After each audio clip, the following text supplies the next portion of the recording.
Alright guys, I've got the Savage B23 chambered in 17 HMR, and I've got the Savage B22 chambered in 22 mag. Now these guns are virtually the same thing, same barrel length, same basic design as each other. And I also just did a shooting comparison between the 17 and the 22 mag.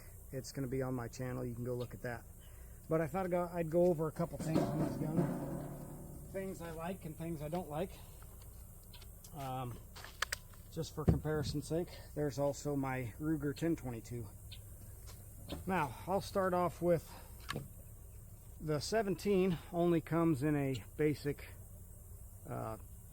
stick magazine. The B22 comes in the rotary magazine or a stick magazine.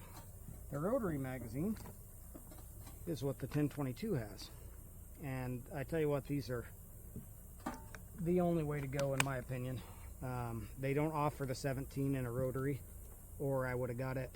But for ease of use, click right in. The mag has a little bit of play, but not much at all. The bolt on this gun is, I've never oiled this. This goes in the truck with me everywhere I go. I'm not sure if you can see in the video or not, but this thing is rusted. It's followed me on the four-wheeler everywhere I go. It falls off. This is the second scope I've had on it. You can see here it's all scraped up and screwed up. I've got a hole in the stock where it came off the four-wheeler a couple times. So that being said, this thing has been beat and banged and it still shoots very well.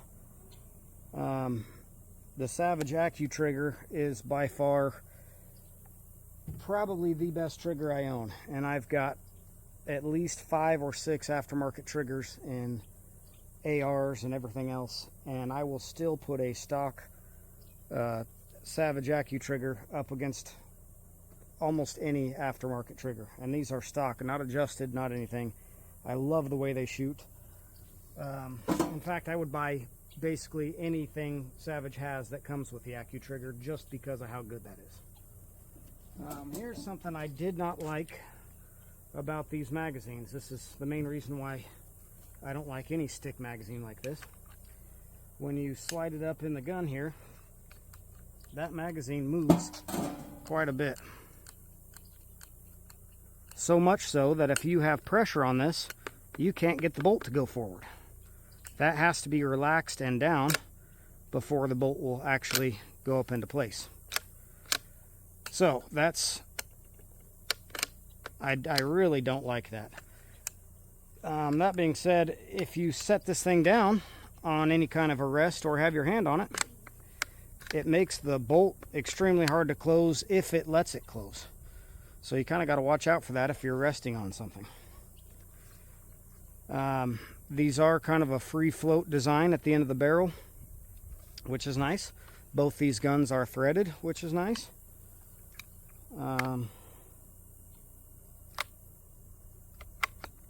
yeah, other than that, I love both these guns. They both shoot great.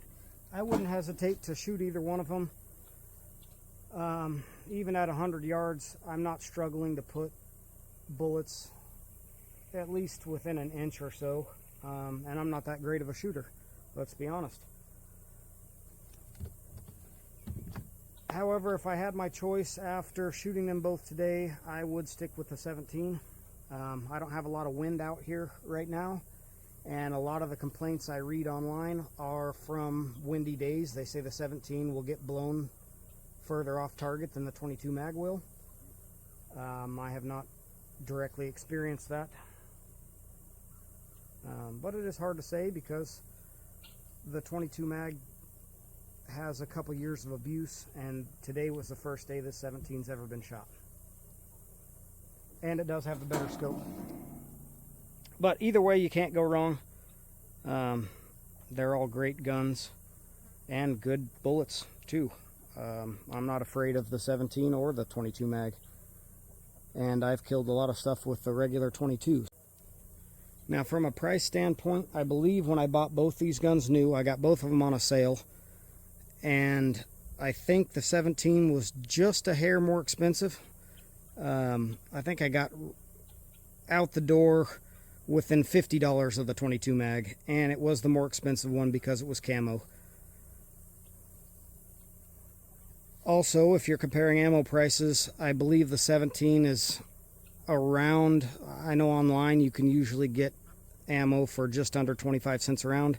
The 22 mag generally hovers around 20 cents a mag or a round.